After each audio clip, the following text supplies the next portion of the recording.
This is Keith Ketman from Sunrise at Sea, and you're listening to Rock Paper Podcast. Rock Paper Podcast. This is beat paper, paper covers rock. Rock beats is the Shane covers non-stop. Never know what new kind of guest that he's got coming at you. Live and direct on the spot. Could be rock, folk, country, or hip-hop, jazz. All kind of folks that he has. Could be an artist or a comedian to make you laugh on the Rock Paper Podcast. double-decker fudge round, rolling round town. Shane coming at you live and direct from ground zero. He's your hero, he's your bestie. Rock Paper Podcast with Shane Presley.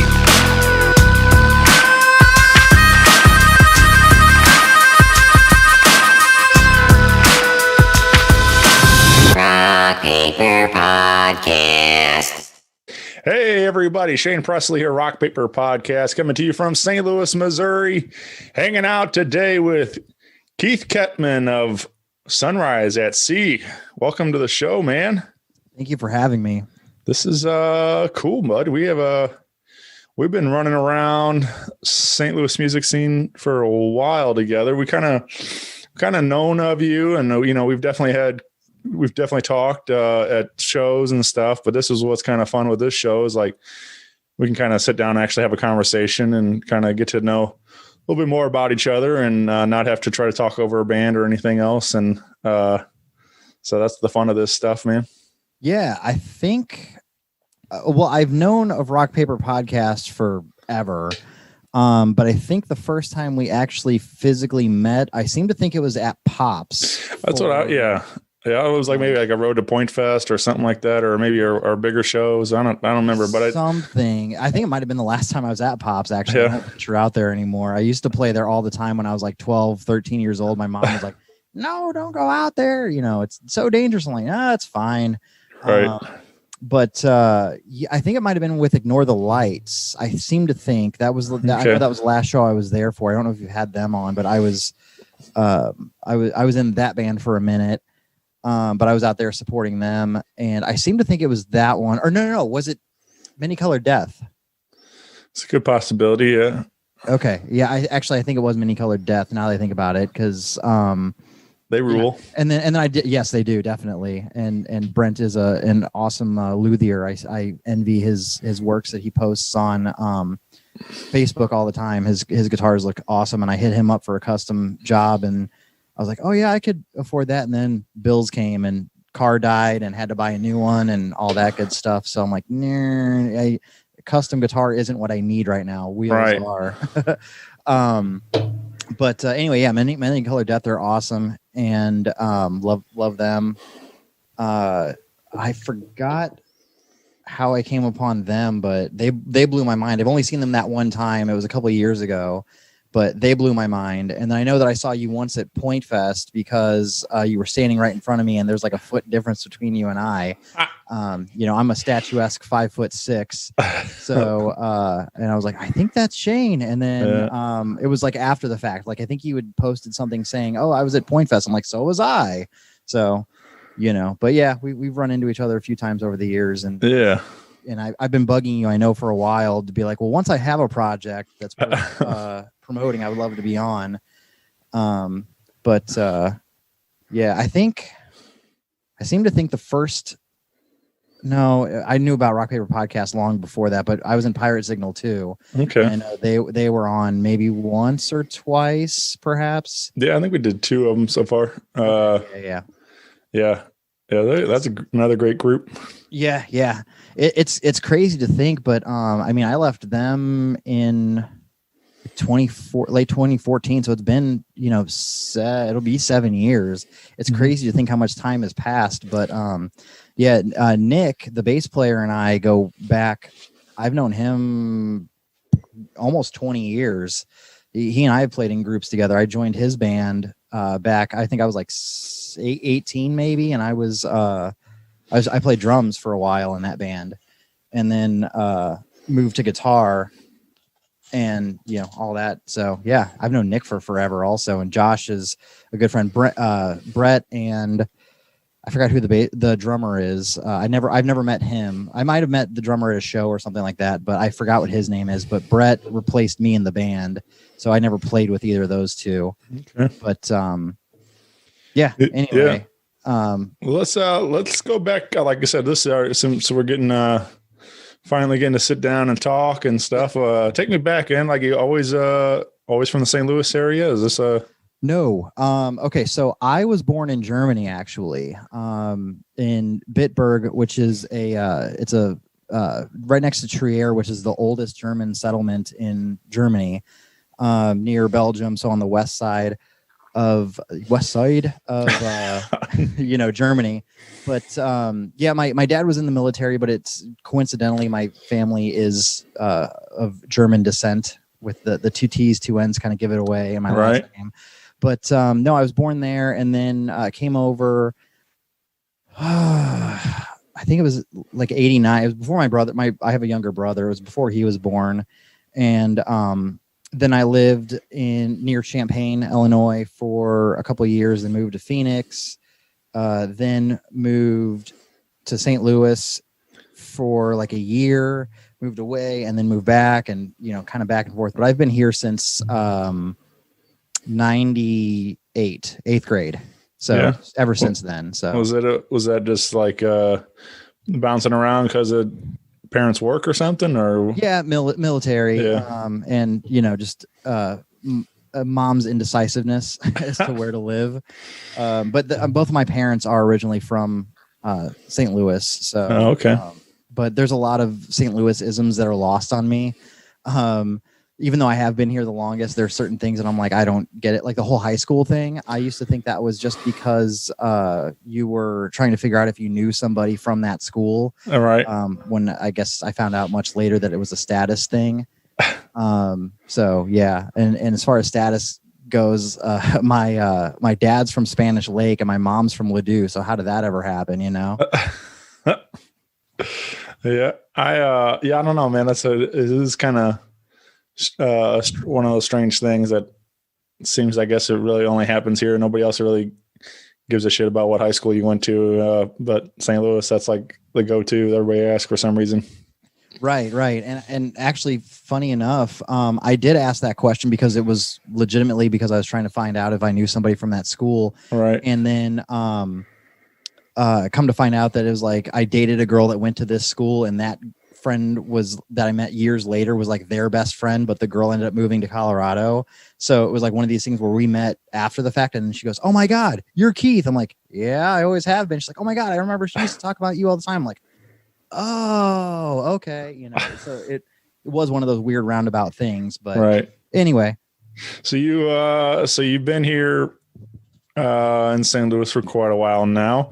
When does music kind of come around? You said you've played guitar, bass, guitar, drumming, and yeah. Well, okay. So apparently it's been forever. I remember at about 5 getting an acoustic guitar that I still have actually in the other room. I got that it was just given to me. I don't remember. I don't think it was for any special occasion or anything. And I would just mess around on it. And I think someone taught me something easy to play with open strings. I don't remember, anything in particular. It might've been like Nothing Else Matters by Metallica or something. Maybe, I don't know. But anyway, I got a guitar then, but then one of my cousins found a picture from, it had to have been one of the times when we were visiting from Germany, of me holding like a plastic guitar. Like that was my thing. There was several pictures of me holding that. So it must have always been part of me. Neither of my parents are musicians, but my mom's brother was. He played guitar, and then he, I guess, gave it up in the 80s and went to college and stuff like that. But he still got his guitars, and I'm envious of a lot of them. But he's the only like musician that's like in close lineage to me. But then on my dad's side of the family, there were pictures from whenever I guess they must have just come over from Germany, because there's quite a few of them. It looks like one of those old, black and white not homestead, but like prairie, you know what I mean? Like out on the range thing. Right. And there's several people holding guitars in that picture.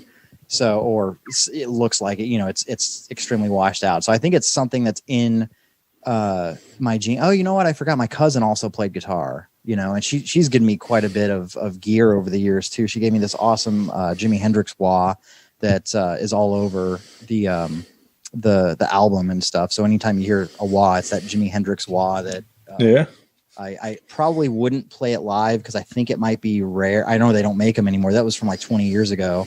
But yeah, it's really, really cool. It's got a great sound. But so yeah, my cousin on my dad's side, and then my uncle, my mom's brother, are like the only two musicians that are like in close lineage as far as musicians go. But it always kind of came naturally to me, I guess, because I started getting serious with the guitar when I was about 10, and then when I was a freshman in high school, I joined my first like serious band. And by serious, I mean, we played like basement shows and stuff, and practiced, and we played like high school talent shows and battle of the bands and stuff like that. And the drummer in that band taught me how to play drums.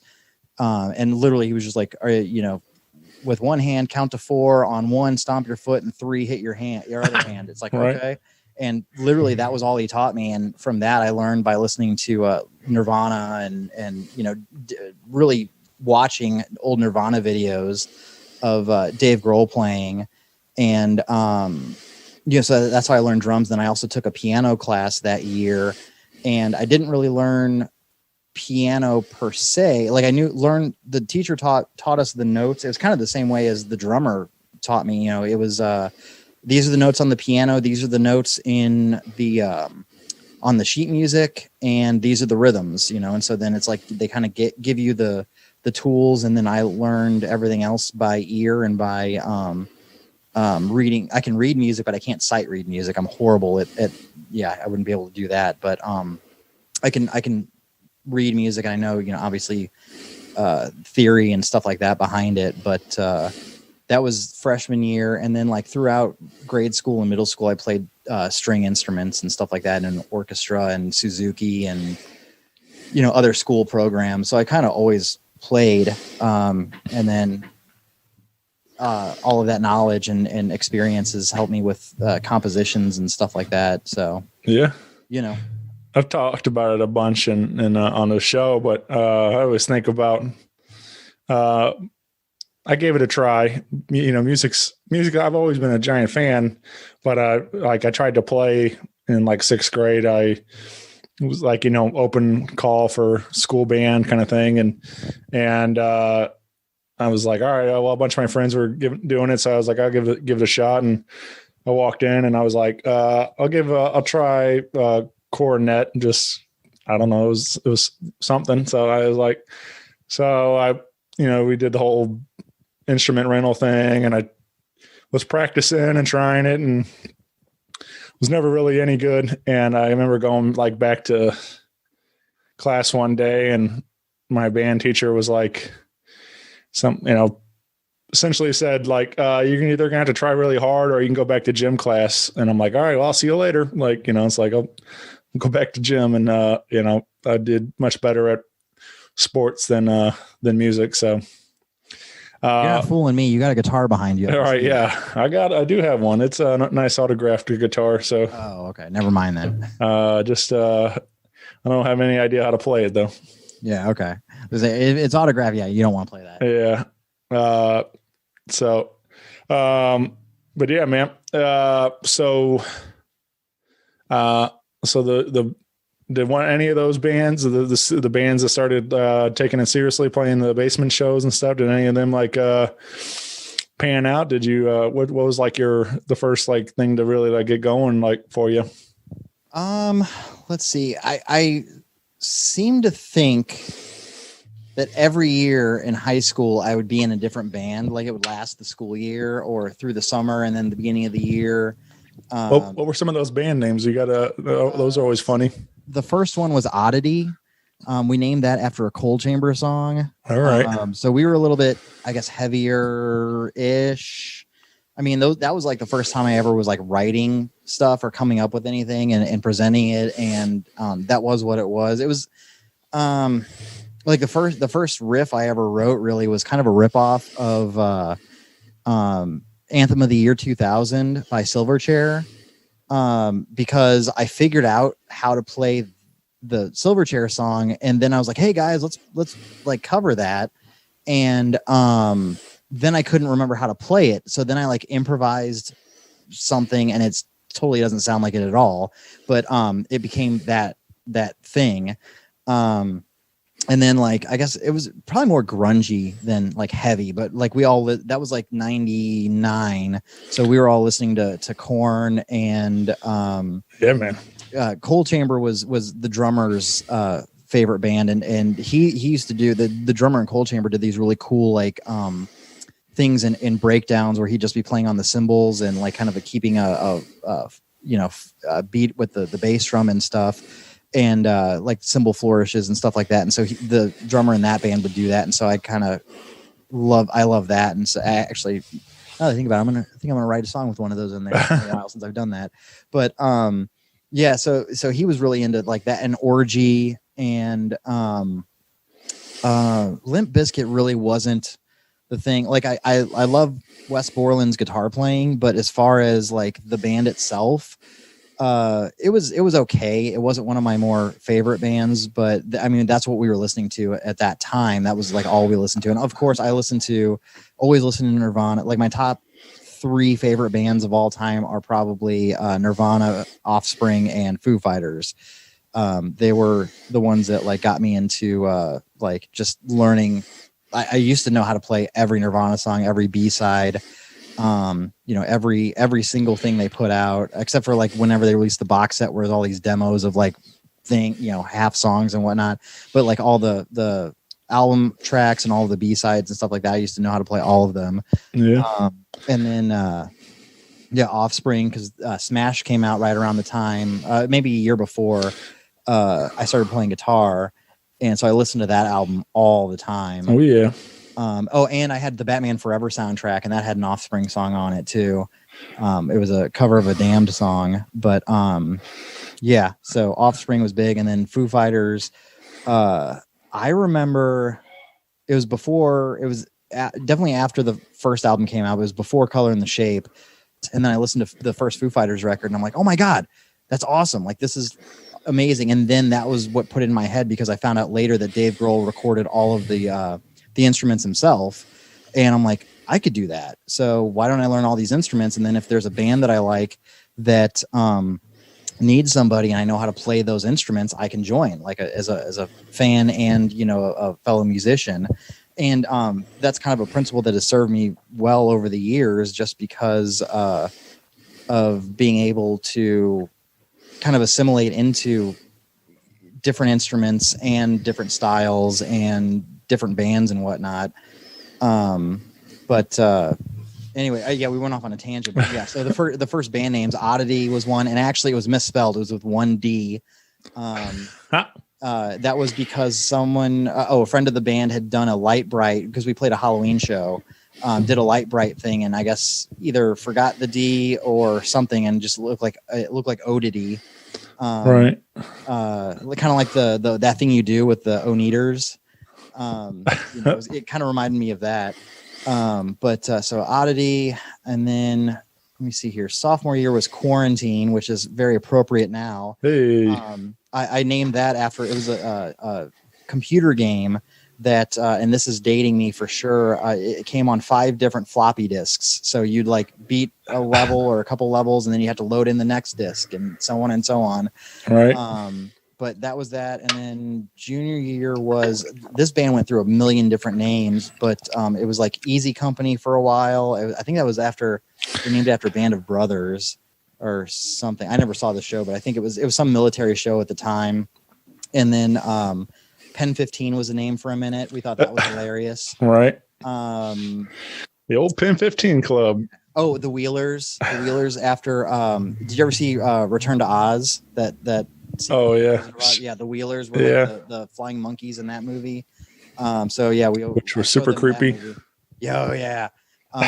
Actually, my main guitar, my main Strat that I have, I named it Mombi after the witch in that movie because she removes her head and stuff, and I switched the neck out on this one often, so it seemed kind of appropriate. Yeah. But yeah, I showed them that movie. They never seen it before, and so they're like, "The Wheelers, that's awesome." And then finally, like my senior year, I was in a band called Multiracial, and that was because my friend Tony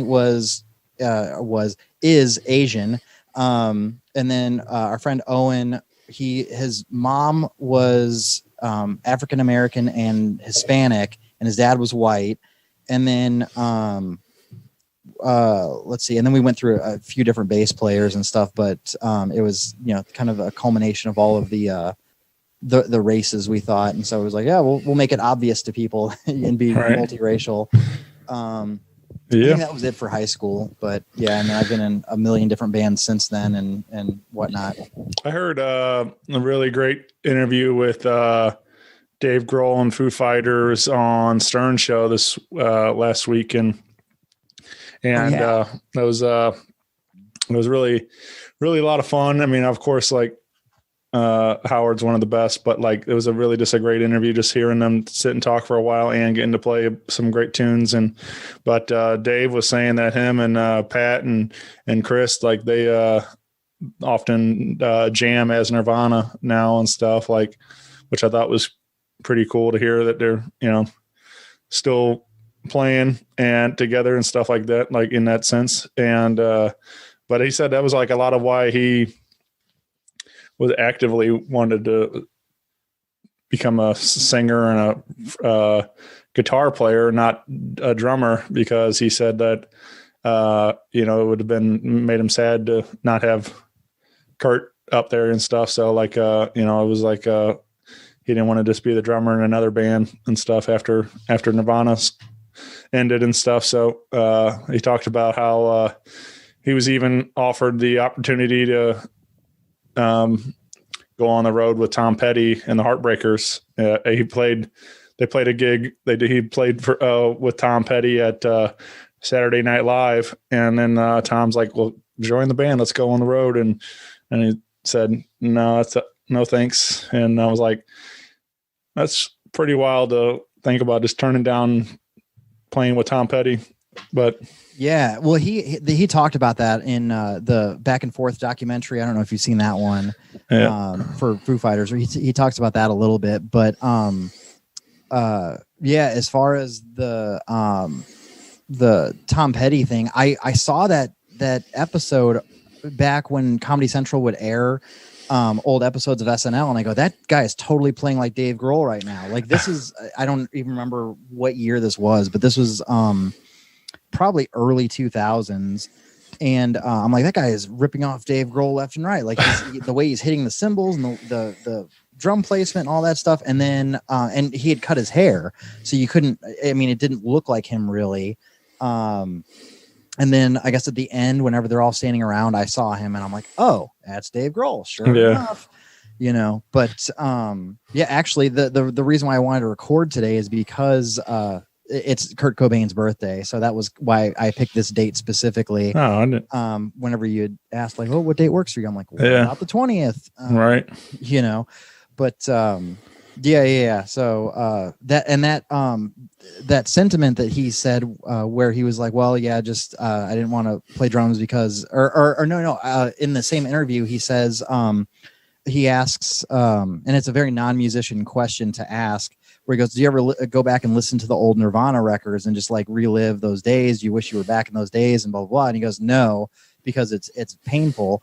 And I can relate to that, because whenever I go back and if I listen to anything that I've recorded, I'm taken back to, like, I can't listen to it from an outsider's perspective. I listen to it from like, okay, I remember being in the rehearsal room writing these, or being in the studio and actually laying down these tracks, or messing this up and this accident happened, but it sounds really cool, so we left it in, or like things like that. So like there's more of like an insider's perspective on it. And so, if they go back and listen to it, then I can understand the pain that is there, or that could be there. I can't relate to a band member committing suicide or anything like that, but whenever he asked that question, I was immediately like, okay, it's somebody that hasn't been in a band, or I mean, it's a fair question for sure, but I immediately knew what the answer was going to be, right?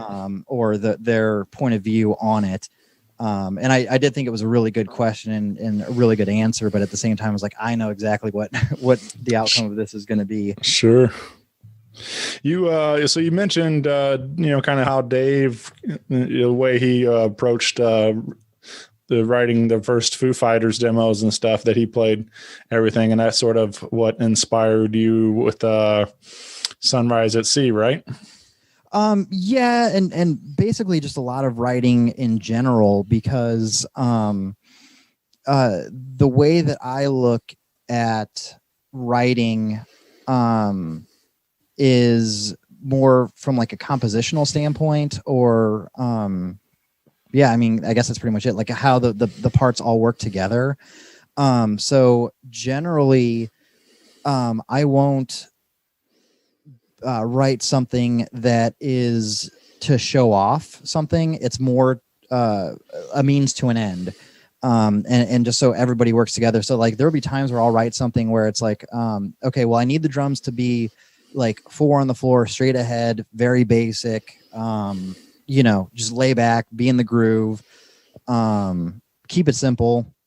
Same thing with the bass. And then there's other times where I'm like, okay, right here is where the band's going to stop, and you just do a crazy fill or something, just do something cool that leads us into the chorus, or, something like that. And then this part, I'll be like, okay, the guitar is just going to sit here and strum this chord and hold it out. I need the bass to carry the melody, something like that. So everybody has their moment to shine. But at the same time, I need people to understand that, like, hey, you need to lay back on this because the singer's going to be singing here, and we don't want to step on the vocals or something like that. We don't want to be too busy. We want the vocalist to shine here, or something like that. Like I have always taken it almost from a classical standpoint with, woodwinds, brass, percussion, strings, everything all working together for the greater good. And that was kind of my first love. I remember like kindergarten going to music class and them showing us Fantasia, and so that was like a huge influence on me at the time. And then I also remember like hearing REM on a commercial or something like that. So it's like this rock music and classical music is ingrained in me. And then, in school I took music appreciation classes and music theory classes and analytics and stuff like that, where you just sit down and you analyze a piece of music, and and it makes you look at things in a different way. So a lot of the times when I'm writing something, it's not so much like right here I'm going to have the drummer do something flashy so it can show off. It's more like, okay, if I want them to do something flashy, it's got to serve the song. It has to serve the whole thing, the band as a whole, the song as a whole, if I have a riff that I'm doing like some sort of Eddie Van Halen fret tapping thing, and if I want the bass player to do the same thing, there's a reason for it. Like not just to show off, but also be like, okay, look at we're playing together as a unit, or whatever the point is that I'm trying to make with it. There's always a reason for everything. It's not just to not 80 shredders where it's just like let's have both hands on the playing all 10, like a keyboard player or something playing on a guitar. It's not just to show off. It's for something. There is a means to an end there. Yeah.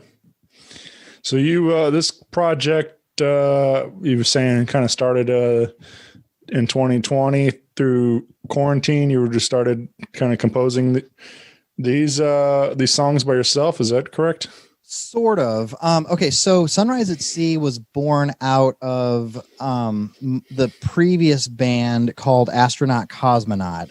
And as that band, we played as a 3-piece. We played 2 shows. We played, I think it was like September and November of 2019. Is that right? Wow. Okay. Yeah. It's weird. It's like we've lost an entire year. Right. But yeah, so we played twice at Fubar actually. As that band, the first show we didn't have a singer. And then we booked the second show. It was for a benefit. It was oh man, I can't remember. It was something for flood. I believe it was for flood victims. But it was a benefit that this gentleman had put on, and the bass player had organized it and everything like that. And then we found a singer, I think like a month before the show, but he said he wasn't ready to play. And it's like, well, if you're cool with it, we're going to play the show anyway, because, you know, it's a benefit, you know, so it's to help people out. And, you know, he's like, yeah, no problem. So we did that. And then he was in the military also. I think he was stationed, he must've been stationed at Scott. And he's like, by, you know, November, or not November, excuse me, March, he's like, I'll be done. I'll be out of the military and we can kind of go full tilt with this thing. It's like, okay, cool. Sounds good. So in January, we went in to Lighthouse Sounds in Alton, which I've been listening to your show, and you've recently been up there or had a few bands, something, I guess you guys might've been recording there or whatever. So you're and you should be familiar with Lighthouse Sounds and all. Yeah. Oh, well, I was up at, I recorded with Tiger Country, and they recorded their record at Lighthouse. So they talked about it a little bit, but I've never actually been there myself yet, but yeah, a couple bands on the show have recorded there. Yes. Okay. Yeah. Yeah. Cause that was it. Cause it was, Tiger Country was the one I was listening to like the last week or week before. Whenever it came out, I listened to it and I was like, oh yeah, I've been to Lighthouse Sounds. Yeah. But, anyway, so we went up there and recorded a single. Then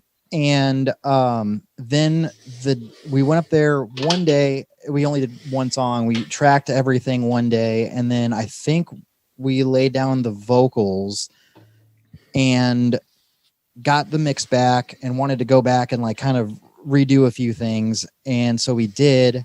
And then we were going to go up there to finally mix it. And that was the day that the quarantine, like the stay-at-home order happened. So then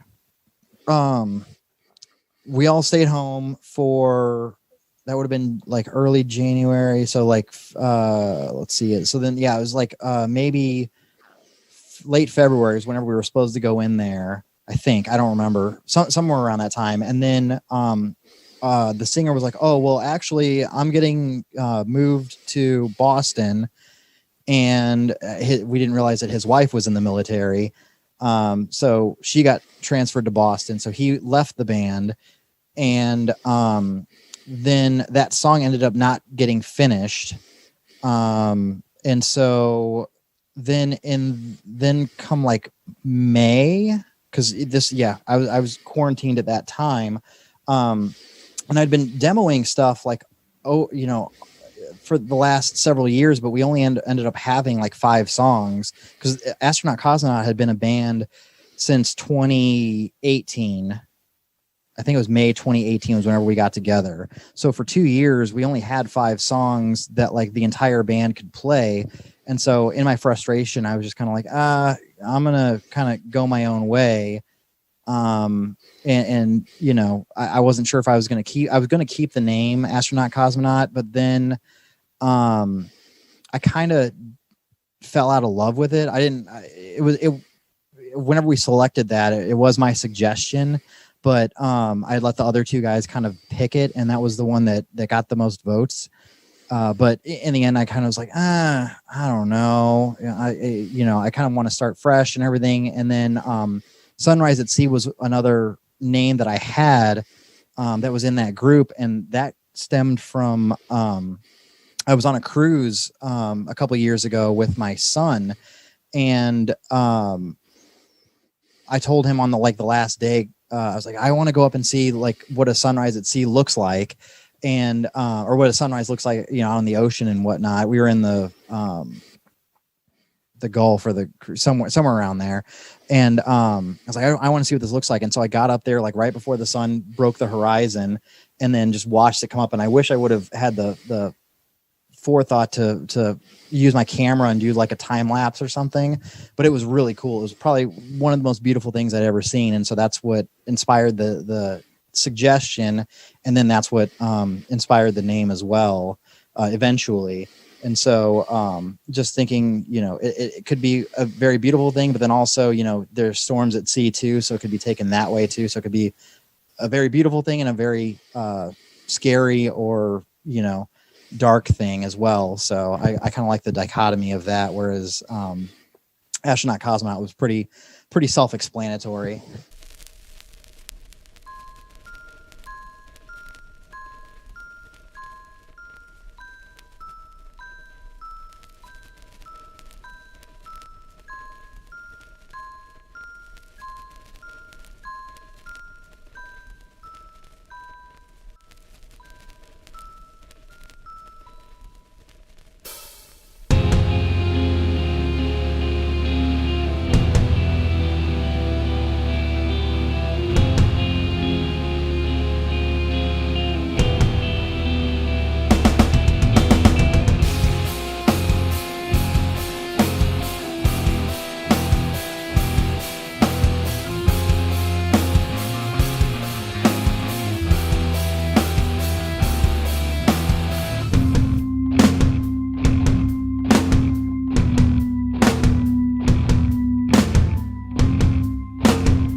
Yeah. But I had like I'd been demoing songs throughout the couple of years that we were Astronaut Cosmonaut, and it wasn't getting the progress that I was hoping for. It was just like because we'd practice probably two times a week, and it just wasn't happening. Like I would present something to the band, and then it would take like a month or something to learn, and then we'd go back and rehearse the other songs and then forget about the new one. And, it kind of like, we kind of kept getting stuck on these other songs, and there'd be a lot of jams that would kind of just go nowhere. And so whenever I was off on my own, I'm like, well, you know what, since now I'm doing everything myself, I can pump everything out. And so I was doing once I figured out my software, my recording software, I was like off and running. I was doing like the first song I did, which I didn't send to you. It's kind of a ballad, but that one, that took me like 2 days to do. It took me like a day to do the drums and then like a day to lay everything else down. But then once I knew how to do that and got done with that first song, every other song I get done in probably half a day or so. And then usually Sundays are my days of recording and stuff. So I've got like 12 songs, I think. Yeah. I'm sorry, I'm looking at my board here and I'm trying to count because I gotta write everything down or else I'll need a list. Yeah, I think I got like 12 songs that are good and stuff like that. So once I laid all that down, then it was kind of like off to the races. Like, okay, now I need to figure out how to release this, or at least how to get band members and stuff. So that's part of the reason why I reached out, which was I was like, I know you have a wide listening audience, so maybe somebody knows a singer or something that wants to come in and try out.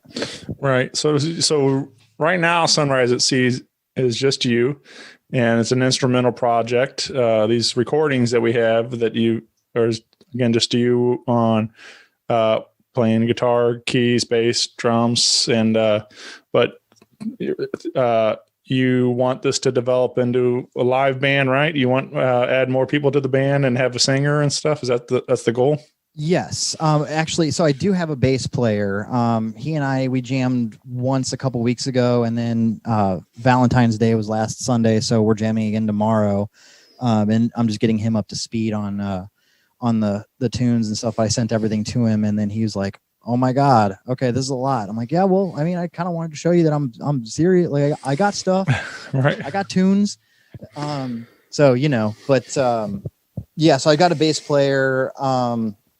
Looking for a drummer and a singer, possibly a keyboard player too, because I've kind of been integrating more and more like keyboard synth parts into the songs. And like at first, I think, one of the songs I sent you was the lead guitar part, and actually it still doubles in that.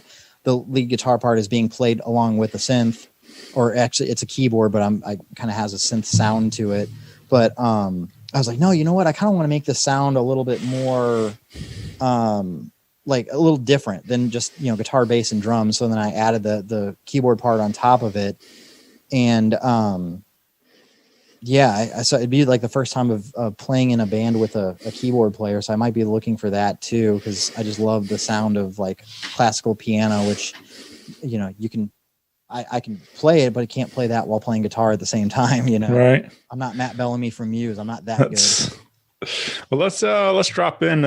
This is Approaching Infinity. You said this will be one you'll be ready to release soon, and this will give you everybody a little idea of what to kind of expect from Sunrise at Sea, right? Yeah. So, So this. With having so many songs and stuff, a friend of mine had brought it to my attention that right out of the gate, you don't really want to have like a full album for people to kind of delve into, especially the original idea for my album. It was a concept or conceptual, what have you. piece. And so with it telling a story and so on and so on, you kind of, in this day and age, you kind of want to release singles and stuff and have like people sample like a song and then another song and then another song. And so instead of having like a concept album right out of the gate, I opted to just, I'm going to be doing an EP first of unrelated songs. So this song would be on that unrelated album, and that's, you know, it's guitar, bass, drums, keyboards, and so yeah, that's pretty much it with that song. Yeah.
I don't know. I mean, like, I get what you're saying. Obviously, the conversation comes up of almost every episode.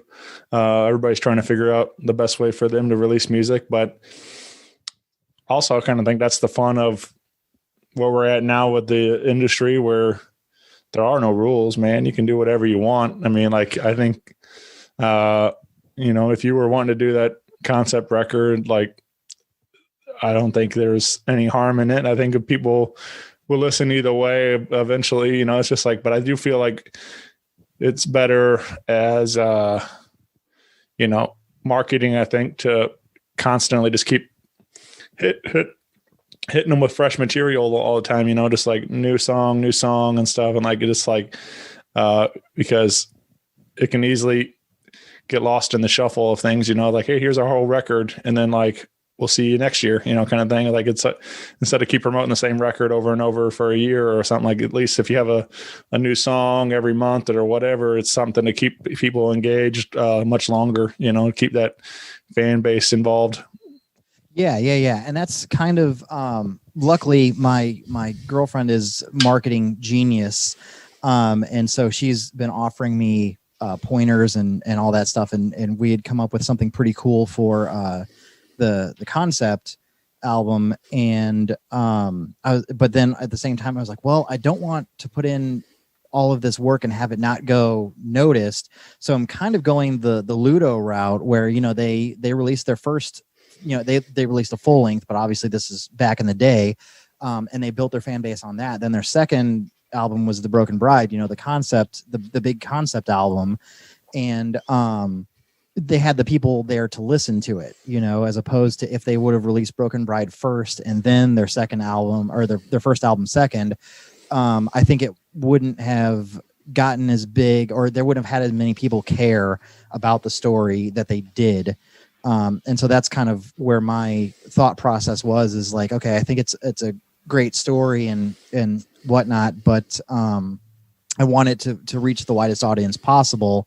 And as of right now, I'm assuming I have an audience of 0 or right. 1. I mean, I'll include you in that 1, or no, 2. I guess I got my girlfriend and the bass. So I got 3. I got 3 people. Look at that. We already tripled, man. Yeah, exactly. But so yeah, with that being said, I said, well, with all of your expertise on marketing and all this stuff, like, we have to always think like lowest number possible. So right now I'm erring on the side of 0 for listeners. And so I think if we release the singles, kind of play the game as it is now, like you said, release a single every month or whatever, and kind of build up the audience that way. Then by the time the whole concept comes out, then there's more people that are apt to be engaged and listen to it and all of that stuff. So I just didn't want to kind of waste an awesome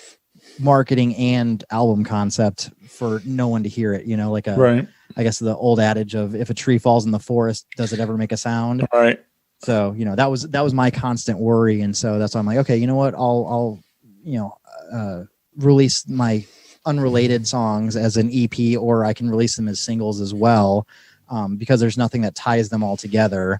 But the second one, it was more of like, okay, I could like say, okay, this is the first single from the album, but not like, I don't want to like separate it as far as, like on Spotify where they have, the single release and then here's the album as well. So you got everything kind of all jumbled in separate places and whatnot. So I'd rather have that be all together. And that's why, I'm opting to do it that way. And like I said, I've got enough songs to be able to do that anyway. So yeah, I'm cool with it. So when you think we might be able to expect this first release? Well, I need the bandmates first. Right. The music side I can take care of obviously on my own, but it's like I really want a great front person, one you're never going to get another Freddie Mercury, but this day and age of Freddie Mercury, like somebody that can perform as well as sing, they don't have to be able to sing as well as he did, but just somebody that's able to kind of captivate and, just put on a show, which is, like I said, the reason why I kind of don't really want to front it myself. Cause I want to be moving around and stuff like that. Like that's one of my kind of irks whenever I go and see local bands. Like, yeah, they put on they have great music, but they kind of just stand there and play. Like we were talking about Many Colored Death. They're awesome live. They move around and they put on a show, you know, and Shay is a monster drummer, like holy crap. But she does kind of like her stick twirls on occasion, and like just they put on a show. Sure. You know, and it's awesome, and they're a 3-piece and they're great. But there's a lot of bands that I'll go and see and I'll be like, this music is awesome, but they're just standing there, even like on parts that like the audience is kind of headbanging or grooving along and whatever. Right. The band's just kind of standing there, and I'm like, come on, guys, put on a show. Like you guys could be huge if you just if you moved around a little bit, you know? Sure. And that's something that I feel that is kind of lacking, or at least in what I've seen, but also I haven't seen a local show in over a year. So, you know, maybe whenever quarantine and everything is over and everything opens up and everything is good, I'm sure that everyone that's itching to play out is going to be bouncing off the walls. You know, it's going to be like a old school Pearl Jam show, or like Dillinger Escape Plan or something, like where everyone's going nuts and you know, just crazy. But yeah, that's my main gripe, and that's what I kind of wanted to bring whenever I play live is you know, just a show in general, whether it be theatrical or you know, just moving and interacting with the crowd. And you know, because my philosophy has always been, you know, if you're going to play your songs exactly, if you're going to stand there and play your songs exactly like how they are on the record, I could just stay home and listen to the record. You know, if they're going to like change up the songs and make it kind of new and interesting, cool. Or if they're going to, you know, scream in my face the entire time and jump off the stage and backflips and, you know, sure, whatever, then, you know, then it's worth seeing. Yeah. Well, you can find all things Sunrise at Sea on Facebook, Twitter, and Instagram. You can get plugged in socially. You can find sunriseatseamusic.com. Will be available here very soon, and by the time you hear this, you should be able to go there and visit the website and things get plugged in there. But yeah, hopefully we can get the band together and make all these come to life and get all this music out there for you, buddy. Awesome, thank you so much. And I was gonna tell you at the start of the show, you're my first podcast, but yeah, man, that would be a lie, because I remembered. Oh wait, to promote that that show that we did for the flood victims, we went on a podcast, and then unfortunately your rival Matt Bosler had me on his podcast like 10 years ago. Oh yeah. I was in Pirate Signal. He used to do like movie reviews at Lemons. I think I seem to recall we watched, I think it was some video game movie from the 80s.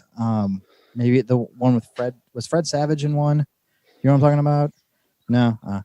I seem to think it was that one, or it might have been a double feature or something like that. But I seem to think that he had a podcast back in the day, and unfortunately, I was gonna be like, "Yeah, Shane, you're my first one. Well, my first one solo." But yeah, he broke my podcast virginity, unfortunately. Yeah, old Matt Bosler. Yeah, that guy's pretty funny. Yeah. Well, have you ever met Brian? Oh yeah. Talk's on the show a couple times. Yeah. What's going on with Talk? Like, I know Spencer lives in Indiana, but and they would play shows, but I didn't know. I know he's in not Brian. Matt is in Middle Class Fashion, but yeah, I Talk is one of those bands that when Pirate Signal did our CD release, we had them. They played. They opened, like, because obviously we were the headliner, and they played. Did they play right before us? I don't think we were that dumb. I think we had a buffer between us, and it was kind of like, yeah, you guys are gonna have to take this one for us. It's our show. We don't want to look bad. Right. I seem to think, but I could be wrong. But maybe they did play right before us. But Talk is amazing live, and for sure. You know, Brian is an amazing guitar player. Oh my God, that dude. But yeah, they're awesome. They're old buddies, and I unfortunately haven't seen them in a few years, but yeah, I listened to their stuff, and I love the rivalry between you guys, and I heard your podcast on his show. I think it was this. No, when did that come out? That was like a couple weeks ago. I'm getting it all mixed up because I listen to all of them all the time. Right. But no, I love the rivalry between you guys. It's definitely entertaining. Yeah. Well, I got a couple questions for you, Keith, before we get out of here. I've been having fun running around town asking these questions, and let's start with what would be a dream duet or collaboration you'd like to see for yourself? Oh, for myself, can it be living or dead? Sure, I'll allow it. It's a dream. Obviously living. Let's see here. I would like to do, let's see here. I would like to write a song with John Lennon. Yeah. I think that would be very, very interesting just because, yeah, some of the stories that he had told about coming up with different songs, like that song Instant Karma. Apparently he wrote it that morning and they recorded it in the afternoon. It was released that night. I would like to see if that's actually true or if it was just a bit of an exaggeration. I'm not saying that it couldn't happen. I'm just saying that's pretty amazing if it did. So I would like to kind of be in on that and just kind of see what's going on. And then also, you know, Paul McCartney would be cool too, because he was kind of a multi-instrumentalist as well. I think he did the first Wings album by himself, which gave Dave Grohl had said in an interview that gave him the idea for the first Foo Fighters album to be able to do it on his own. And then he's also said Stuart Copeland gave him, because he did a solo album himself. So both of those guys, but Paul McCartney or John Lennon or all three of us, except I would probably feel quickly just like dwarfed, you know. Right. That might just be too much. Yeah, I don't know, man. Also in that Foo Fighters interview, Dave shared a story about hanging out at Paul's house, had a party and stuff, and I was just like, man, I'd be like, I mean, I don't know. Paul seems like just like the coolest dude, but like at the same time, like I don't know that I could just like hang out at like it'd be really difficult to even like speak to the man. I think like, yeah, I think I would be able to handle like it for like the first like couple hours. Maybe I'd freak out even if I was hanging out with Ringo or something. Like as chill as he seems, right? I think even with him, like Paul McCartney, I probably wouldn't be able to look in the eye, you know, but or be like, you know, never look at him. It's you know, he's too bright, you know, whatever. But you know, Ringo would probably take a couple hours to get used to, and then finally be like, hi. Yeah, I can't even look at you right now. Yeah, like a combination of Fergie and Jesus. Oh man. So speaking of Beatles, my favorite Beatles thing was in you ever see Walk Hard? Yeah. Oh yeah. Like Dewey Cox, whenever they're referring to each other in their full name because they clearly don't look anything like any of the Beatles. Right. That's freaking transcendental. Paul McCartney. What do you think, John Lennon? Yeah. Classic movie, man. It's so funny. Oh, I love it. That get out of here, Dewey. You don't want none of this. You don't want no part of this. Did you hear me? This pill gives you a boner. If boners last more than 4 hours, call more ladies. The other day I had Let's Do It on stuck in my head. I was singing that and I was like, in my mind, blowing me. Kisses. Yeah. So. Oh man, that movie, like, probably that would be second in line. So my typical pre-show ritual, you know, the day of a show is I always watch Spinal Tap, and that movie, Walk Hard, would probably be my second in line. Like if somehow I lost my DVD of Spinal Tap, I'd probably watch Walk Hard, and then like my third in line would be Airheads. Yeah. Like all music-based comedies, you know. Yeah.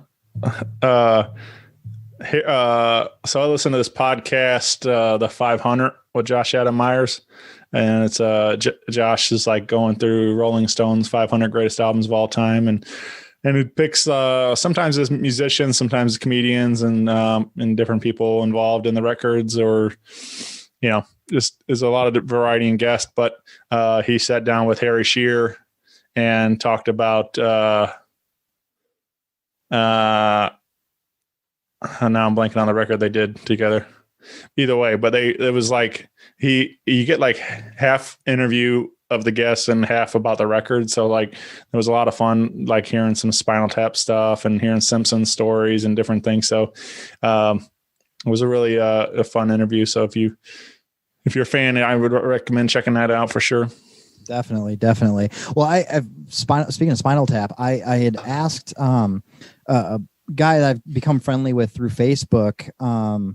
His name is Louis Allen, and he's the guitar player for. I'm not in the pop music realm or anything like that, so I know nothing about any of that, and had no idea who this guy was. But he's the guitar player for Sam Smith, and is it Liam Payne, I believe, which are like big pop, superstar guys. And I didn't realize how big he was until he started sharing pictures like, oh, I miss playing live. And he's like, this is in front of, 50,000 people at this. I'm like, holy crap, dude. And he's British. And so I asked him, I was like, hey, out of curiosity, in Spinal Tap, like, were their accents convincing? Because you hear about, these for some reason on YouTube, I think it's Big Brother listening to me as I speak. But I asked like if accents are convincing or whatever. And I started getting all these YouTube videos on these actors that completely botched their accents in movies.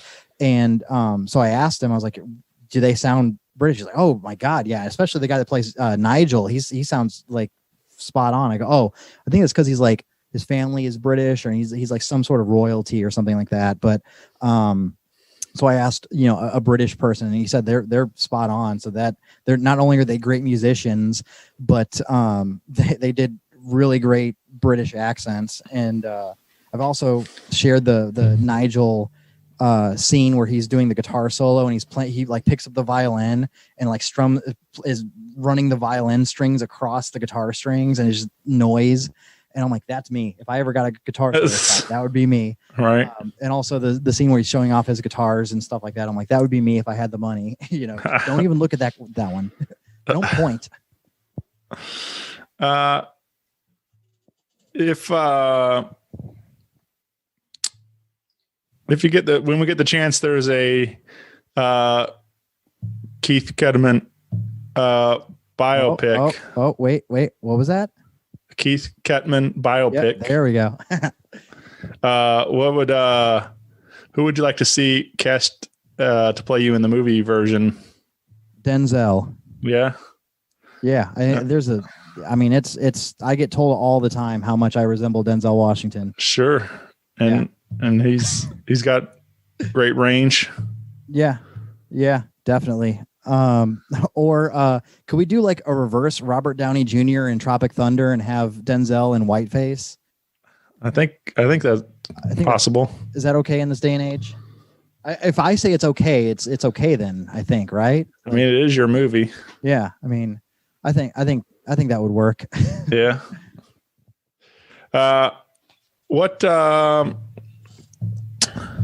What's your strangest fear, Keith?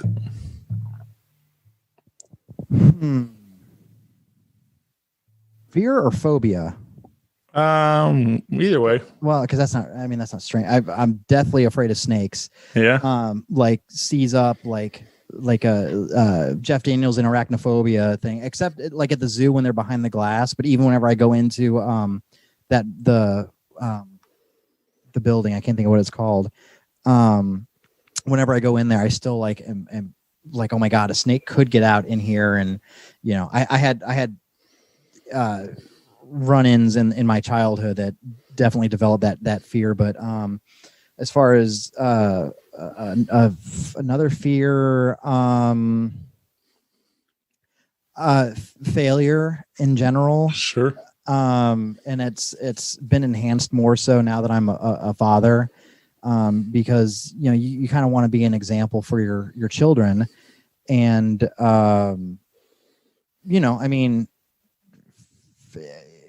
you kind of, it's weird to explain, where it's like you kind of need to be perfect all the time, but you're flawed.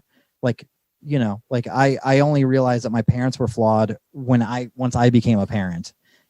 Like when you get older is whenever you realize, like, oh, my parents didn't know everything that I asked them, and they're kind of winging it or what have you. Right. So just being a failure, not being able to provide and all that stuff, and it's all for my sons. Like they're the reason why I do pretty much anything for betterment or anything like that. If I was single and not a dad, I'd probably just be like, cool, you'd probably find me in a beanbag chair and like chilling out with some week old Cheetos or whatever. Like I wouldn't care, no big deal. But you just strive to provide, and so they're basically letting them down, I guess is what it is. So not necessarily failure, but failing them. Sure. Are they ever kind of coming around to music, or are they? Oh my God. Yeah, my older son Max, he's not my biological son, but I met him when he was 4. And for Christmas, his birthday's in January, so I met him in June. So he was 4.5 whenever I met him, and then Christmas the following year, so he was 5, almost 6. We bought him an electric drum set, like a full size electric drum set. And I took him to a couple concerts before that. His first concert was the band Failure, and Local H opened. This is at the Firebird. So I took him to that. That was his first concert experience. And Kelly Scott, the drummer, awesome dude. And he had signed some drumsticks and gave them to him. And then he hit me up.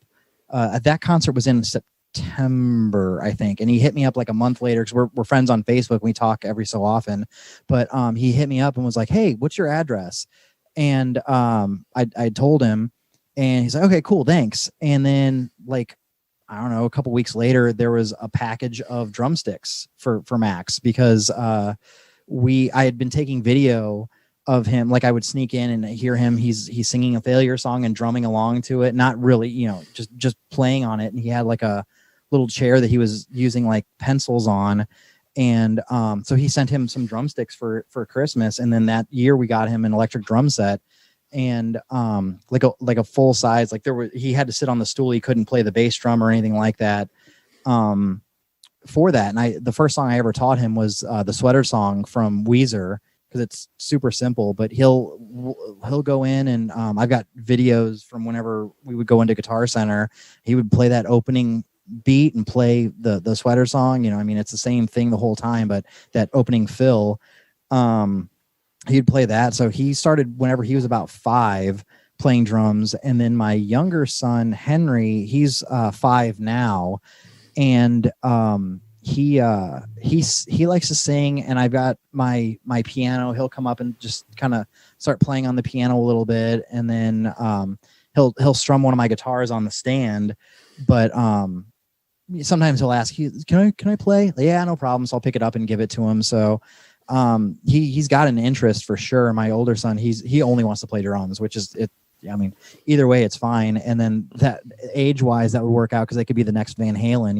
The older brother's a drummer and the younger brother's a guitar player. Yeah. So, but yeah, both of them have an interest, and I'm not trying to push them into it, because that's how you kind of kill the joy in things in kids, if you really try to push them into stuff. Sure. But yeah, they definitely are, and I'm very, very proud. And there is a video that I have of I was at it was back whenever the band used to practice at Utopia, and I was up there grabbing something. And so Max sits down at the drums and starts playing, and then Henry grabs a microphone and he's like walking around the room with his arms out, like I don't know what this is called, but like a shrug kind of, I'm showing you the motion, but that, and he's walking around like being all animated and stuff, like a little Freddie Mercury, and it's amazing. And I don't think he'd seen Bohemian Rhapsody at that point, but the way he was doing it, I was like, oh my God, this is hilarious. I took a video of it and posted it, and it was just too cute, too funny, too hilarious, but I would definitely do more than what I was exposed to as a kid, which was my dad was very encouraging. My mom wasn't so much encouraging in music. She's the old school, like, you got to have a backup plan and you can't play music and blah, blah, blah, blah, blah. Whereas my dad was like, kind of, I think he might have also done it to go against my mom. He was all about, practice, play. He'd drive me to shows whenever I was too young or in hall equipment and all that stuff. So I definitely give my boys far more encouragement as far as music goes than I was offered. And hopefully if they choose to go that route, then they can go much further at a much younger age than I have. Have more confidence, basically. Yeah. Well, hopefully it'll work out, man. That's exciting stuff, though, to be a part of it with them, and watch them fall in love with it on their own and things like that. For sure. Oh, it's great because my younger son, whenever I'm playing music, he's a critic too. I'll be like playing a song, and at the end he'll be like, "I don't like that song. Don't play it again." Right. Okay. Or he'll be like, "What song is that?" I'm like, it is, whatever. And he's like, "Oh, I like it. Play it again." Okay. He's actually, funny enough, he's really into Philip Glass, the composer Philip Glass. Like, he did the music for Candyman and some other movies and stuff, but he's mainly known as a minimalist composer. Yeah. But for a while he only wanted to listen to this Spotify playlist that was like horror movie themes. And so he loved the Halloween theme and the Candyman theme, which are both, piano driven.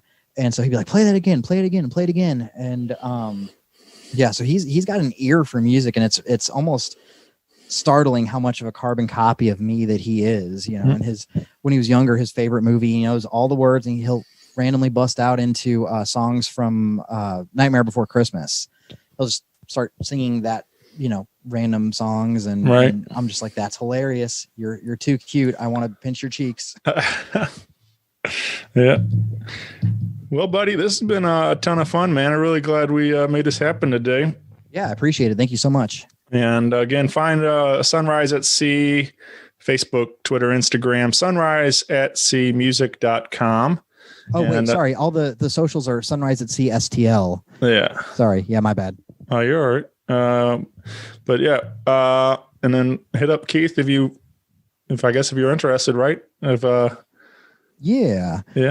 And then so what was it? Approaching Infinity, and then we got the Tarot Card Promise, and was it Somewhere in Between? Mm-hmm. So yeah, any of those, if someone's got like a way of recording vocals on top of it, and send it to me, or reach out, because I recently found out that if you send MP3s through Facebook, it sounds like complete crap. It's like all distorted and horrible sounding. Right. So, I can give email addresses and whatnot and all of that. But yeah, drummers and singers mainly are what I'm looking for. Right. Well, hopefully we'll get on a stage here sometime soon with the band and make it all happen and everything. So that'll be exciting. Yeah, definitely. I'm looking forward to it, especially whenever everything is safe again. Because yeah. Well, right on, Keith. Well, thanks, buddy. And I appreciate you doing this today. I appreciate you having me. Yeah, man. All right. Bye, everybody.